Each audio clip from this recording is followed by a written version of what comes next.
कभी तुमने ध्यान से अपने मन को देखा है? न केवल देखा बल्कि महसूस किया, उसकी गहराई तक उतरकर। हमारा मन एक अद्भुत जगह है, कभी शांत झील की तरह, कभी तूफान की तरह। और हम में से अधिकांश लोग इस मन को या तो भोग में खो देते हैं या दमन में दबा देते हैं। भोग और दमन, यह दो विपरीत ध्रुव हैं। भोग वह है जब मन हर अनुभव को पकड़ना चाहता है, हर इच्छा को पूरा करना चाहता है, हर सुख में डूबना चाहता है। हम आनंद की तलाश में हर क्षण दौड़ते हैं, अधिक और अधिक। लेकिन यह दौड़ असली शांति नहीं देती।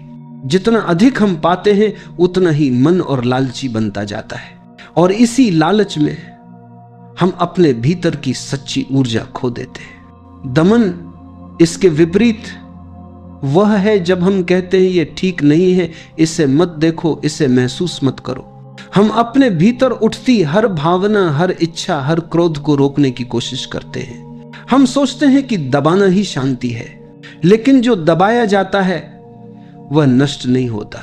वह भीतर एक दबाव बन जाता है, एक ऊर्जा जो घुटती रहती है। धीरे धीरे वह दबाव हमारे व्यवहार, हमारे निर्णय, हमारे शब्दों में छलकने लगता है। यही दमन का परिणाम है।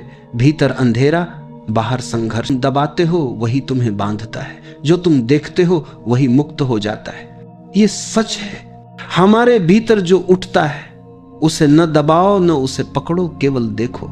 देखना कोई सरल क्रिया नहीं है, ये ध्यान की शुरुआत है।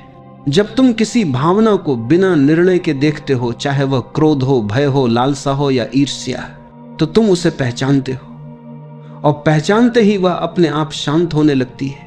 हमारा जीवन इस दोलन में फंसा है, भोग और दमन के बीच।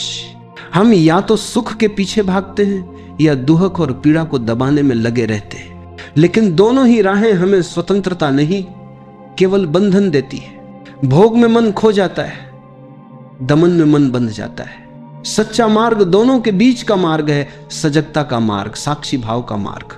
साक्षी भाव का अर्थ है देखना, बिना पकड़ने, बिना छोड़ने, बिना निर्णय के। जब तुम साक्षी बन जाते हो तो मन की ऊर्जा बदलने लगती है। जो ऊर्जा पहले भोग में बिखरी थी या दमन में दबा थी, वह अब रूपांतरित होकर ध्यान, समर्पण और अंततः करुणा में प्रवाहित होने लगती है। संयम यहां रिप्रेशन नहीं है। संयम का अर्थ है अवेयरनेस, सजगता। तुम महसूस करते हो कि भीतर जो कुछ भी घट रहा है वह तुम्हारा हिस्सा है, लेकिन तुम वही नहीं हो। तुम क्रोध नहीं हो, तुम भय नहीं हो, तुम लालसा नहीं हो, तुम केवल देखने वाला साक्षी हो। और जब सजगता गहरी होती है तब समर्पण आता है। समर्पण का अर्थ यह नहीं कि तुम निष्क्रिय हो गए, यह अर्थ है अब तुम जीवन के साथ बह रहे हो। अब जो घट रहा है वो तुम्हारे विरुद्ध नहीं घट रहा। तुम उसे रोकने की कोशिश नहीं करते और न ही उसे पकड़ते हो, तुम बस उसके साक्षी हो। ध्यान इस समय किसी अभ्यास का नाम नहीं रह जाता, यह तुम्हारा स्वभाव बन जाता है। चलना ध्यान है, बोलना ध्यान है, मौन रहना ध्यान है, क्योंकि अब भीतर कोई द्वंद्व नहीं बचा। मन शांत है, सजग है और ऊर्जा मुक्त है। समाधि इसी प्रक्रिया का परिणाम है। जब तुम्हारा मैं गल जाता है तब तुम पूर्ण रूप से एकत्व में उतर जाते हो। अब न कोई मैं है, न कोई अनुभव करने वाला। जो घट रहा है वह स्वयं जीवन कर रहा है। तुम केवल माध्यम हो, खुला, निर्मल, शून्य। इस स्थिति में दमन असंभव है। जो सजग है वो कुछ दबा ही नहीं सकता। जो भोग में डूबा है वह आनंद में खो जाता है। लेकिन सजग और साक्षी व्यक्ति भोग और दमन दोनों से परे है। वह सिर्फ देखता है, स्वीकारता है और बहता है।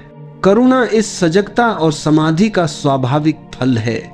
जब भीतर शांति और सजगता स्थिर हो जाती है तो बाहर की दुनिया पर प्रतिक्रिया स्वतः प्रेम और करुणा से होती है। दूसरे का दुख उसका दुख नहीं बनता, न सुख उसका आनंद। वह जानता है कि सब चेतना का प्रतिबिंब है, सब एक ही धारा का हिस्सा है। करुणा कर्म में उतर जाती है। अब व्यक्ति किसी से कुछ पाने या बदलने की कोशिश नहीं करता। उसके कर्म सहज प्रवाह से होते हैं। जो भीतर से उठता है वही बाहर बहता है, और इसी प्रवाह में कृतज्ञता जन्म लेती है। कृतज्ञता का अर्थ है अब जीवन से कुछ मांगना नहीं, बस स्वीकार करना।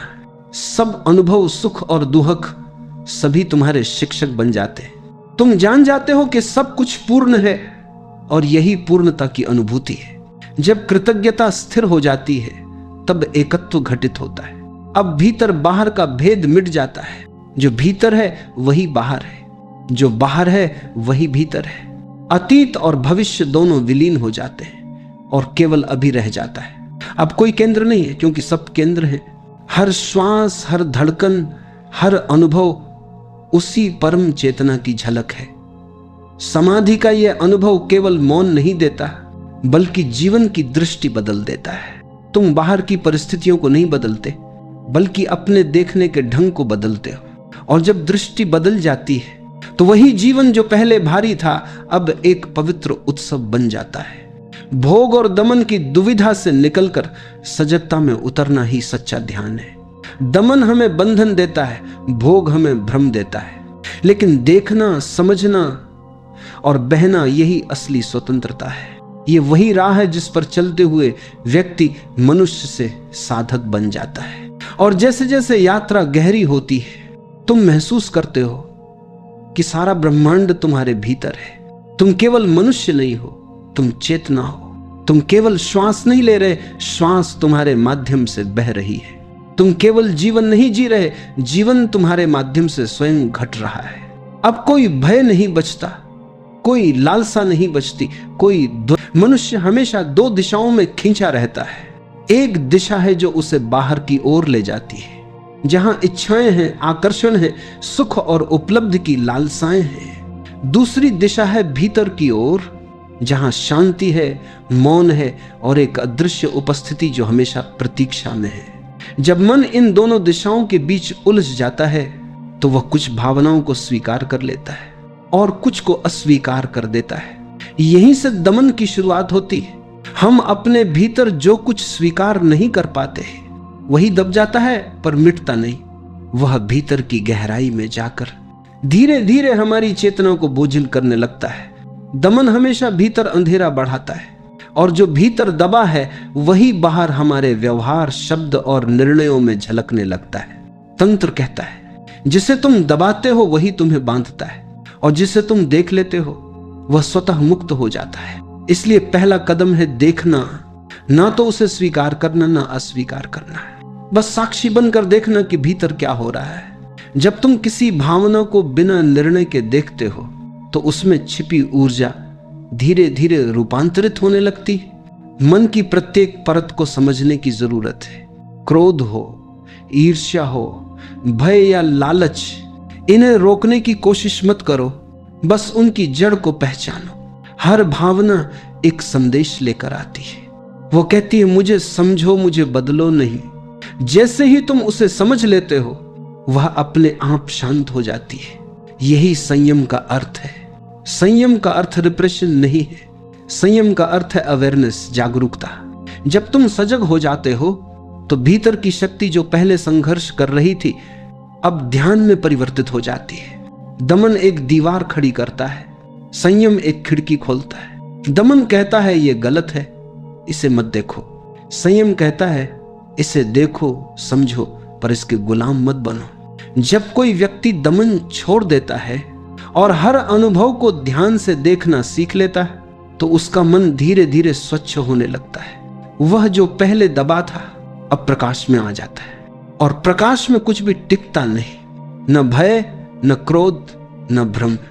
सब पिघल जाता है जैसे सूरज की गर्मी में बर्फ। याद रखो, समझना और दबाना दो विपरीत दिशाएं हैं। दबाना मन को और उलझाता है, समझना मन को मुक्त करता है। हर बार जब तुम भीतर कुछ उठते हुए देखो, कोई विचार, कोई लालसा, कोई पुरानी चोट, तो बस रुक जाओ और गहरी सांस लेकर उसे देखो।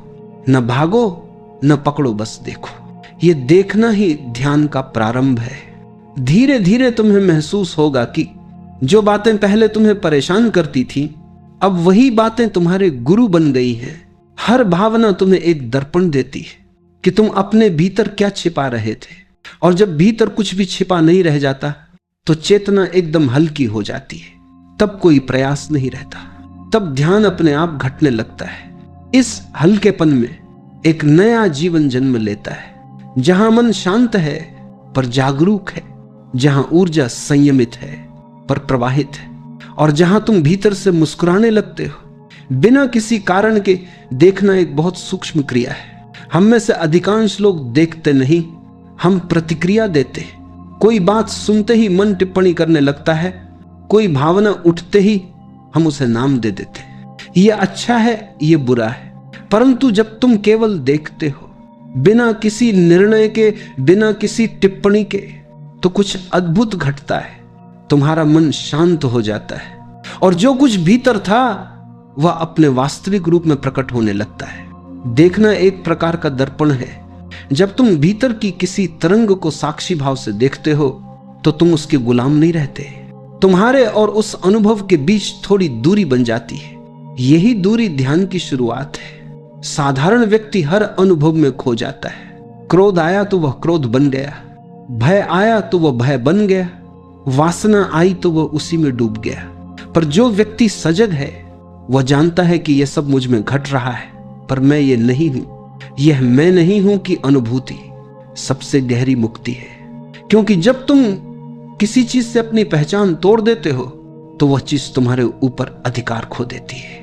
धीरे धीरे मन की परतें खुलने लगती है। हर परत के पीछे कोई पुराना अनुभव, कोई दबा हुआ भाव, कोई अधूरा सपना छिपा होता है। सजगता की रोशनी में ये सब सतह पर आने लगते हैं। कभी कभी दर्द होता है, कभी आंसू भी आ जाते हैं, पर ये आंसू शुद्धि के आंसू हैं। वे तुम्हारे भीतर की सफाई कर रहे हैं। जो कुछ भीतर दबा था वह अब बाहर निकलने लगता है। ये एक लंबी प्रक्रिया है और इसमें धैर्य की जरूरत है, क्योंकि हम वर्षों से अपने भीतर दीवारें खड़ी कर चुके हैं। अब जब वे गिरने लगती हैं तो मन घबरा जाता है। वो कहता है ये सब ठीक नहीं लग रहा, पर यही ठीक है। जो टूट रहा है वह असत्य है, जो बचता है वह तुम्हारा असली स्वरूप है। रूपांतरण का अर्थ है जो तुम नहीं हो उसे छोड़ देना, जो तुम वास्तव में हो उसे पहचान लेना। जब तुम किसी भावना को बिना दबाए देखते हो तो उसकी ऊर्जा बदल जाती है। क्रोध की ऊर्जा करुणा में बदल सकती है, भय की ऊर्जा विश्वास में, असंतोष की ऊर्जा सृजन में। ये कोई चमत्कार नहीं, ये चेतना की स्वाभाविक क्रिया है। ऊर्जा अपने उच्चतम रूप को खोजती ही रहती है। अगर तुम सजग हो तो वही ऊर्जा जो पहले बिखरी थी अब एक नए आयाम में प्रवाहित हो जाती है। यही कारण है कि संतों का चेहरा शांत होता है, क्योंकि उन्होंने अपनी ऊर्जा से युद्ध करना छोड़ दिया है। उन्होंने उसे स्वीकार किया है, समझा है और रूपांतरित किया है। जब भीतर शांति होती है तो बाहर भी सब संतुलित लगने लगता है। लोग वही रहते हैं, परिस्थितियां वही रहती हैं, पर तुम्हारी दृष्टि बदल जाती है। पहले जहां अंधकार दिखता था अब वहीं करुणा और समझ की किरणें चमकती हैं। तुम्हारे भीतर जो परिवर्तन आता है वही दुनिया में फैलता है, क्योंकि दुनिया तुम्हारे अनुभव का प्रतिबिंब है। तुम्हारा मन शांत है तो दुनिया सुंदर लगती है, तुम्हारा मन अशांत है तो दुनिया कठिन लगती है। इसलिए तंत्र कहता है दुनिया को मत बदलो, अपने देखने के ढंग को बदलो। वह दृष्टि ही तुम्हारा ब्रह्मांड है। और जब दृष्टि बदलती है तो जीवन साधना बन जाता है। हर अनुभव एक ध्यान बन जाता है, हर क्षण एक अवसर। जब भीतर की ऊर्जा रूपांतरित होने लगती है तो एक नया अनुभव जन्म लेता है, मौन का, शांति का और संतुलन का। यह वह क्षण होता है जब तुम देखते हो कि अब संघर्ष नहीं रहा। जो कुछ पहले तुम्हें बांधता था अब वही तुम्हें मुक्त कर रहा है। मन अब विरोध में नहीं है, वह समझ गया है कि विरोध ही दुहक का मूल कारण था। जब तुम विरोध करना छोड़ देते हो तो जीवन का प्रवाह सहज हो जाता है। तुम्हें अब कुछ जीतना नहीं है, क्योंकि अब तुम किसी से अलग नहीं हो। यह है समर्पण का आरंभ। समर्पण का अर्थ यह नहीं कि तुम निष्क्रिय हो गए, इसका अर्थ है अब तुम अस्तित्व के साथ एक हो गए। अब जो घटता है वह तुम्हारे विरुद्ध नहीं घटता। तुम जीवन को उसी रूप में स्वीकार करते हो जैसा वह आता है। तुम्हारा स्वीकार ही तुम्हारा ध्यान बन जाता है। अब ध्यान किसी क्रिया का नाम नहीं है, ये तुम्हारे अस्तित्व की सहज अवस्था बन जाती है। चलना ध्यान है, बोलना ध्यान है, मौन रहना भी ध्यान है, क्योंकि अब तुम्हारे भीतर कोई द्वंद्व नहीं बचा। समर्पण की स्थिति में मन बिल्कुल पारदर्शी हो जाता है। तुम्हारे भीतर जो भी आता है, भावना, विचार, स्मृति, वह आता है और चला जाता है। तुम उसे रोकते नहीं, तुम बस उसके साक्षी हो।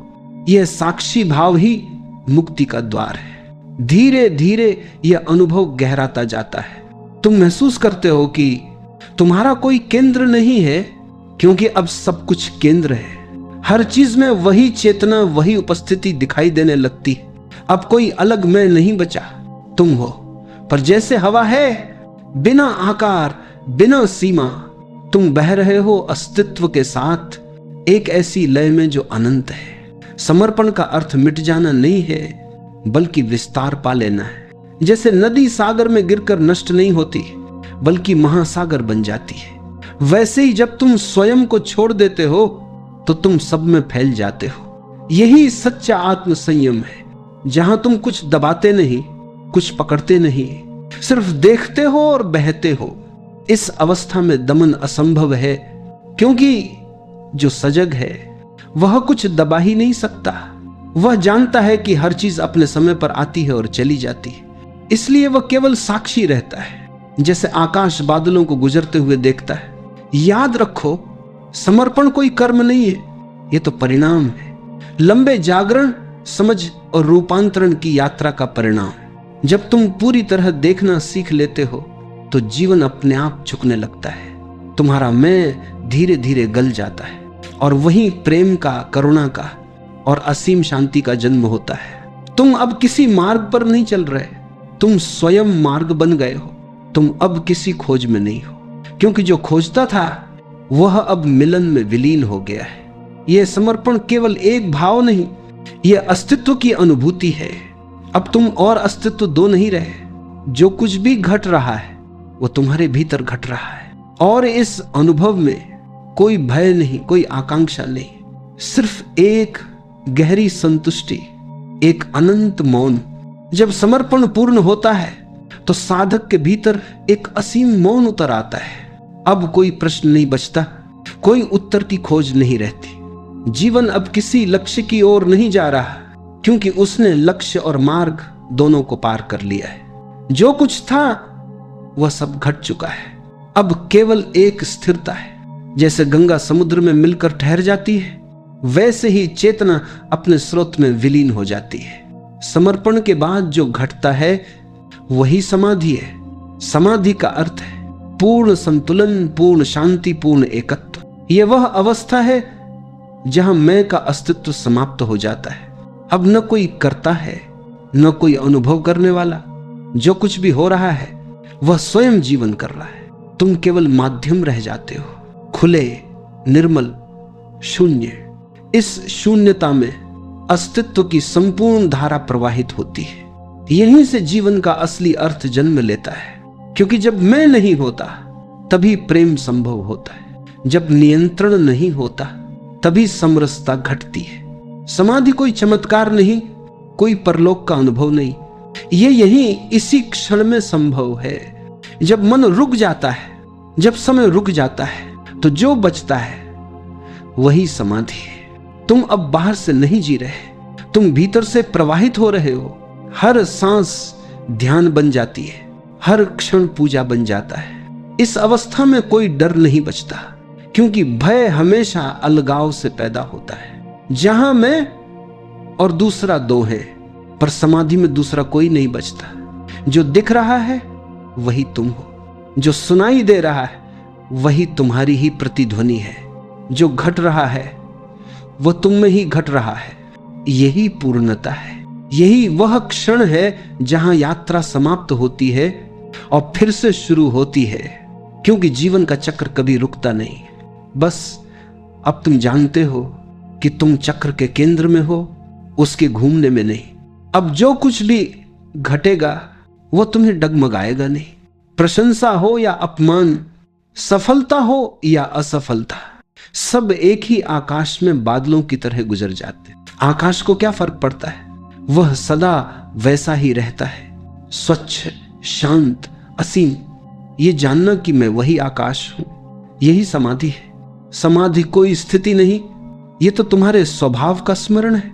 ये याद करना कि तुम वही चेतना हो जो सब में व्याप्त है। ये महसूस करना कि जीवन और मृत्यु के बीच कोई सीमा नहीं है, बस एक निरंतर प्रवाह है। अब तुम किसी दिशा में नहीं बढ़ रहे, अब तुम स्वयं दिशा बन गए हो। अब कोई गुरु, कोई शास्त्र, कोई साधना नहीं चाहिए, क्योंकि तुम स्वयं अनुभव हो। जो खोज रहा था वही अब पाया गया है। इस स्थिति में शब्द छोटे पड़ जाते हैं, क्योंकि यह अनुभव किसी भाषा में नहीं समा सकता। यह मौन की भाषा है, और मौन वह भाषा है जिससे केवल हृदय सुन सकता है। इसलिए जब तुम समाधि के निकट आते हो तो बोलना कम हो जाता है, सुनना बढ़ जाता है, क्योंकि अब तुम सुनते हो। अस्तित्व क्या कहना चाहता है? अस्तित्व हर क्षण बोल रहा है, हवा में, पत्तों में, लहरों में, मौन में। जो सुनना जानता है वह समझता है कि जीवन कभी मौन नहीं होता, वह निरंतर संगीत है, एक अनसुनी धुन जो हर क्षण में धड़कती रहती है। समाधि उसी संगीत का अनुभव है। वह कोई अंत नहीं, वह एक अनंत आरंभ है। जब साधक समाधि में स्थिर हो जाता है तो उसके भीतर एक गहरी शांति फैल जाती है, जैसे किसी झील का पानी पूर्णतः स्थिर हो गया हो। अब उसमें आकाश का प्रतिबिंब साफ दिखाई देता है। ऐसे ही उस व्यक्ति के भीतर अब अस्तित्व का संपूर्ण आकाश प्रतिबिंबित होने लगता है। समाधि केवल मौन नहीं देती, वह एक नई दृष्टि देती है। अब जो कुछ भी दिखता है वह उसी चेतना का अंश दिखाई देता है। पेड़, पशु, मनुष्य, पत्थर, सब में एक ही जीवन की धारा बहती दिखाई देती है। यह अनुभव ही करुणा का जन्म है। करुणा का अर्थ दया नहीं है। दया में ऊपर नीचे का भाव होता है कि कोई बड़ा है और दूसरा छोटा, पर करुणा में कोई ऊंच नीच नहीं। यह तो बस एक सहज भाव है, जैसे फूल अपनी सुगंध बांट देता है बिना यह सोचे कि कौन योग्य है और कौन नहीं। समाधि के बाद व्यक्ति अब किसी से अलग नहीं रहता, वह सब में स्वयं को देखता है। किसी का दर्द अब उसका अपना दर्द लगता है, किसी की मुस्कान उसकी अपनी मुस्कान। वो जानता है कि जो चेतना उसके भीतर है वही चेतना सब में है। यहीं से जीवन में सच्ची करुणा प्रकट होती है। अब सहायता कोई कर्तव्य नहीं, बल्कि एक सहज अभिव्यक्ति बन जाती है।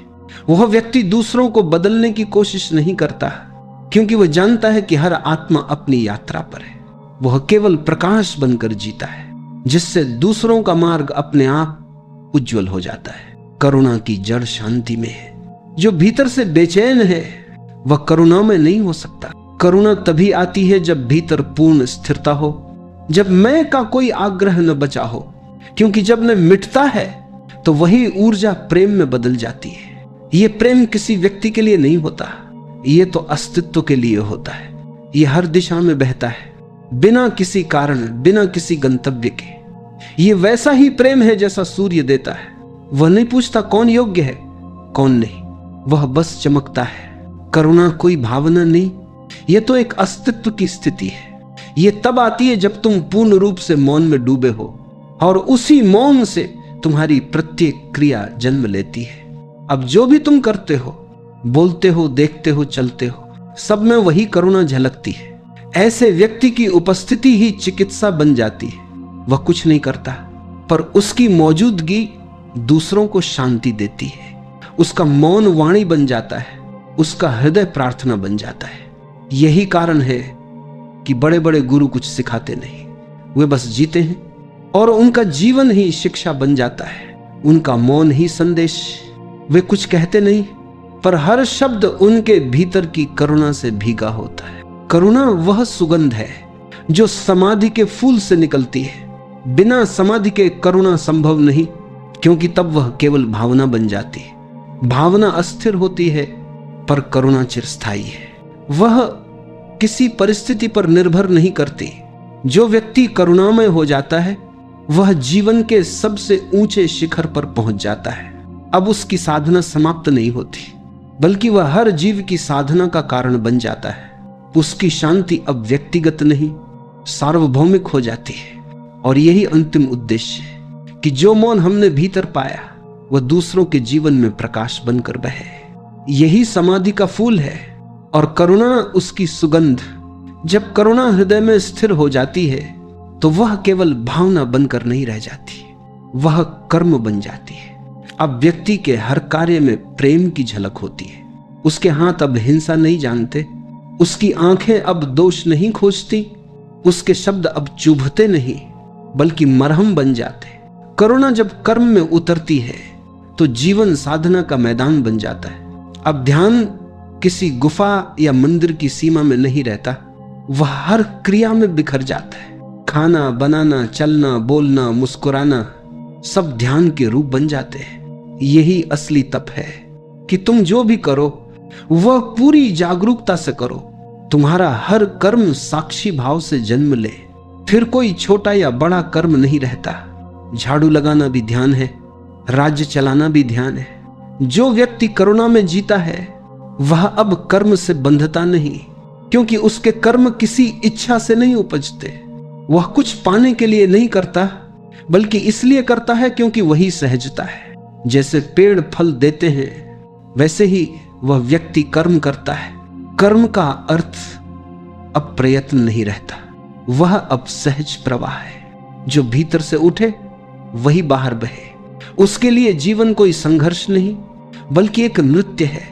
हर क्षण में एक लय है, एक ताल है और वह उसी में थिरकता है। इस अवस्था में कर्म और ध्यान एक हो जाते हैं। अब काम करते हुए भी भीतर शांति रहती है, बोलते हुए भी मौन बना रहता है, चलते हुए भी साक्षी बना रहता है। यह स्थिति दुर्लभ है क्योंकि यहां व्यक्ति संसार में रहकर भी संसार से पार हो जाता है। जो करुणा से कर्म करता है उसके कर्म कभी अहंकार से नहीं आते।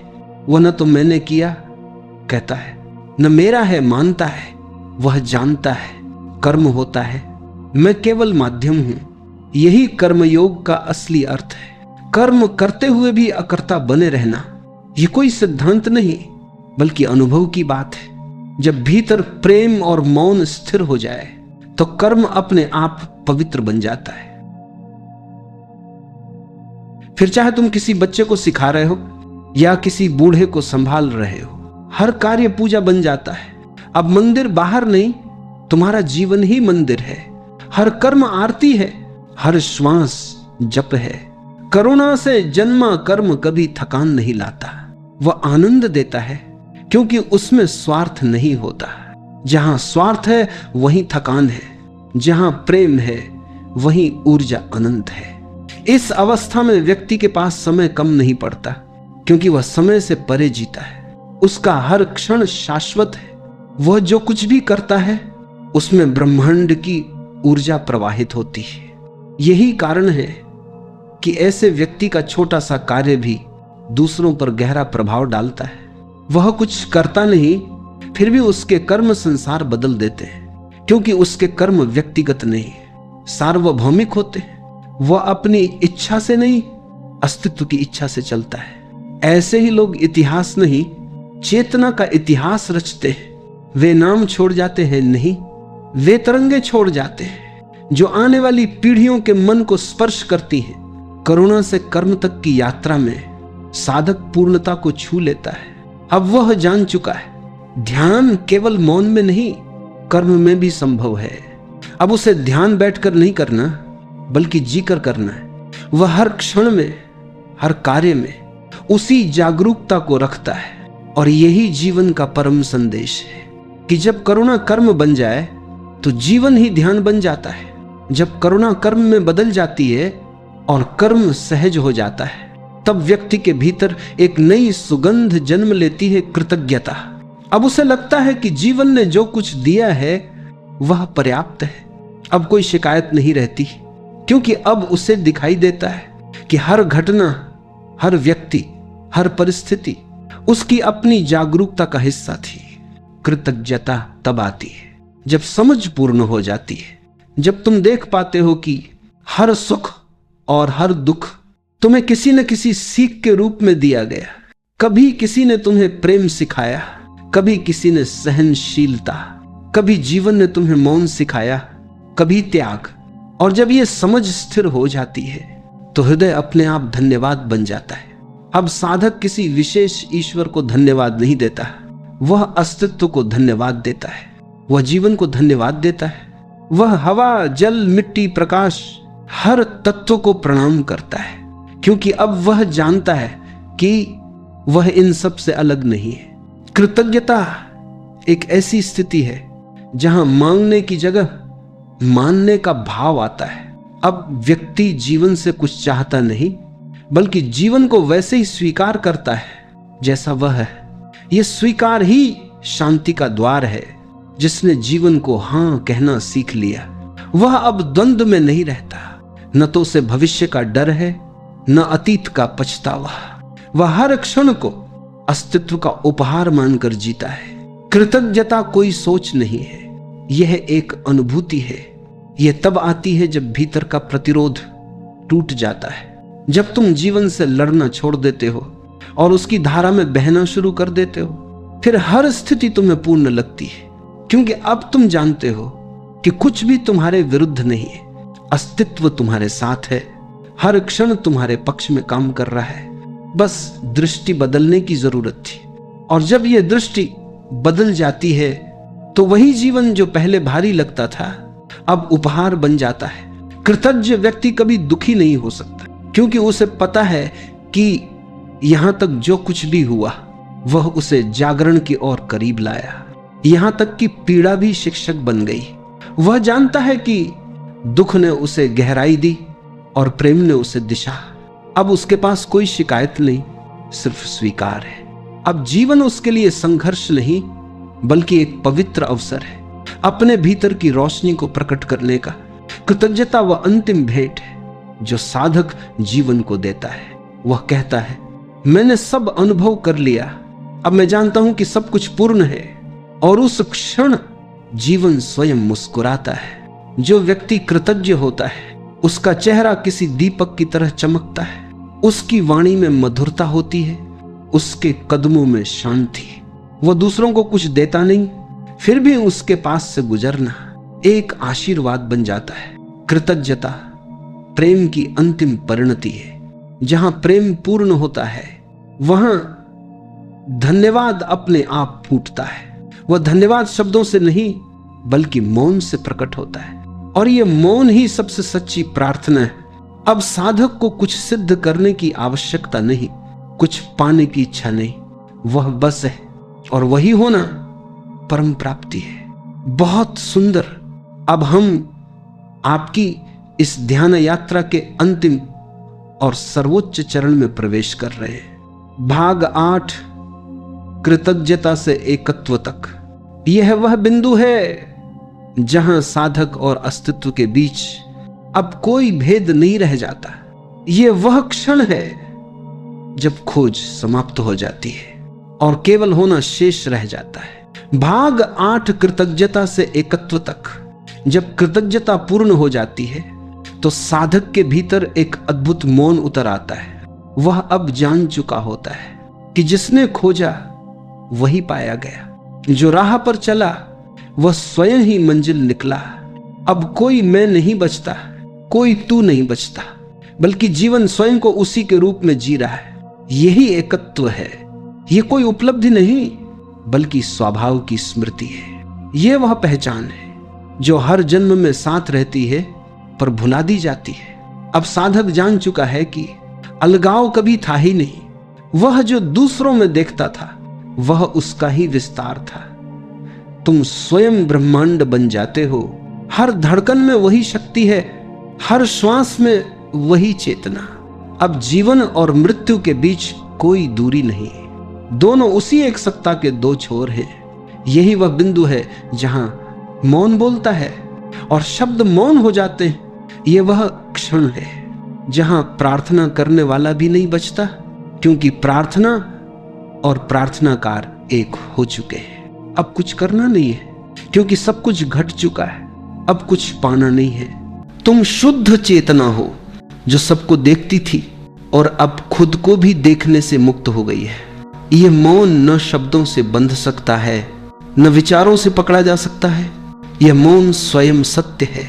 यही परम बोध है, यही आत्मा का गीत है। अब इस गहराई में कुछ पल और रहो, हर चीज को घुलने दो, शरीर, मन, विचार, पहचान सब पिघलने दो। जो शेष रहेगा वही तुम हो, शुद्ध, निर्मल, निष्पृह। अब धीरे धीरे महसूस करो, यह मौन न अंदर है न बाहर, ये हर जगह है। तुम जहां भी जाओगी ये तुम्हारे साथ रहेगा, क्योंकि ये तुम हो। अब धीरे धीरे अपनी सांस पर लौटो। सांस आ रही है, जा रही है, शरीर अब भी स्थिर है, पर तुम अब पहले जैसी नहीं रही। अब तुम्हारे भीतर एक गहरी शांति है, एक गवाही है, एक मौन है जो कभी नहीं टूटता। जब तुम आंखें खोलो तो देखने का यह भाव साथ लेकर आना। अब जो भी देखो उसे इसी साक्षी भाव से देखना। किसी व्यक्ति को, किसी पेड़ को, किसी परिस्थिति को बस देखना, बिना निर्णय के, बिना प्रतिक्रिया के। फिर देखना कैसे जीवन खुद ध्यान बन जाता है। धीरे धीरे आंखें खोलो, हर चीज को वैसा ही रहने दो जैसा वह है। अब तुम देख रही हो, पर देखने का केंद्र मिट गया है। अब सिर्फ देखना है जो अनंत है, जो शुद्ध है, जो मौन है। ये वही मुक्ति है जिसके लिए सभी साधनाएं हैं, पर तुमने इसे किसी साधना से नहीं पाया। तुमने बस देखा और देखना ही पर्याप्त था। अब यह अनुभव तुम्हारे साथ रहेगा, हर सांस में, हर कदम में, हर क्षण में। जब कभी जीवन में कोई दुहक आए, कोई उलझन आए, तो बस याद करना, देखना, बस देखना। जो देख सकता है वह कभी बंधता नहीं, जो देख सकता है वही मुक्त है। अब तुमने देखना सीख लिया है और देखना ही मुक्ति है। अब तुम स्वतंत्र हो। भीतर से अपनी आंखें बहुत ही धीरे से बंद कर लो, अपने शरीर को किसी आरामदायक स्थिति में ढाल लो। महसूस करो कि जैसे तुम्हारे चारों तरफ शांति ही शांति फैल गई है। एक हल्की सी हवा तुम्हारे पास से गुजर रही है और तुम उस हवा के स्पर्श को अनुभव कर पा रहे हो। अपने कंधों को ढीला छोड़ दो, अपनी गर्दन को रिलैक्स करने दो, अपने हाथों और पैरों को पूरी तरह ढीला होने दो। अब सांस पर ध्यान लाओ, बस देखो, महसूस करो कि सांस अंदर जा रही है और धीरे धीरे बाहर आ रही है। तुम्हें कुछ करना नहीं है, सांस अपने आप चल रही है और तुम सिर्फ उसके साक्षी बनकर बैठे हो। हर सांस के साथ मन थोड़ा और शांत हो रहा है, जैसे कोई पुराने विचार, पुरानी उलझने, पुराना दर्द बिना कुछ कहे चुपचाप बाहर निकल रहा हो।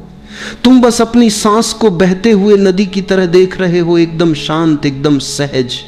अब अपने भीतर उस जगह को महसूस करो जहां कभी कोई तकलीफ, कोई चिंता पहुंच नहीं सकती। यह जगह हमेशा शांत है, हमेशा स्थिर है।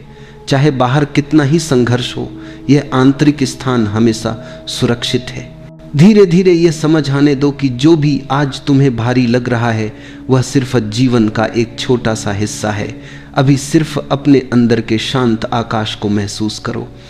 विचार बादलों की तरह आते हैं और चले जाते हैं, लेकिन तुम वह आकाश हो जो हमेशा वैसा ही रहता है, अडोल, स्थिर, शांत। सांस लंबी लो और छोड़ दो। हर सांस के साथ एक संदेश अपने अंदर उतरने दो कि जीवन बदल रहा है, कुछ भी स्थायी नहीं। आज का दुख कल की सुबह में मिट जाएगा। अब कुछ पल बस बैठो और अपनी सांस की लय में खो जाओ। सांस अंदर शांति, सांस बाहर छोड़ देना। तुम भीतर से हल्के होते जा रहे हो। अब धीरे से अपने दिल के पास एक हल्की सी गर्माहट महसूस करो। ये उम्मीद की गर्माहट है, ये भरोसे की गर्माहट है। ये विस्पर करती है कि चाहे आज कितना भी कठिन हो, कल नया है, ताजा है, उजाला है। थोड़ी देर और इस अनुभव में रहो। यही है पहली अवस्था, शांति की शुरुआत, उम्मीद का द्वार।